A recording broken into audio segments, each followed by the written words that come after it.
هو ايه الاحسن واللي اقدر ادخله في البرنامج التدريبي بتاعي لو انا بتمرن ظهر وعاوز ازود من العرض بتاعه؟ الاوفر هيد لات بول داون ولا الوان ارم دمبل رو؟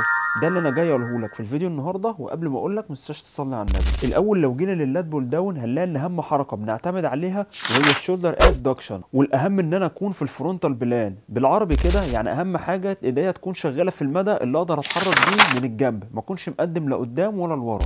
وقال ان اهم العضلات اللي بتكون شغاله فيه اول حاجه اللاتيسمس دورساي وهي الماجنس، وبيكون التركيز عليها اعلى شويه، ومعاهم جزء من التيريس ميجور الظهر الخارجي والرومبويدز الظهر الداخلي من جوه. فلو جينا للوان ارم دمبل رو هنلاقي ان اهم حركه بيعتمد عليها وهي الشولدر اكستنشن، لما ايديا بترجع ورا لوح الكتف. فنلاقي ان اهم عضلات بتكون شغاله فيه هي الميدل ترابيزيوس ومعاهم اللاتيسمس دورساي والتيريس ميجور. وهنلاقي ان من الميزه الحلوه اللي فيه ان هو بيزود الكثافه الداخليه لعضلات الظهر بصوره اعلى شويه. فمن هنا كل اللي اقدر اقوله لك لو انت عاوز تزود من عرض الظهر فيكون الاختيار الاحسن للاوفر هيد لات بول داون. ودي كانت الحلقه ال 13 في سلسله هي الاحسن للتمارين. لو عجبك الفيديو متنساش تعمل سيف وفولو وتابعنا عشان يوصلك كل جديد.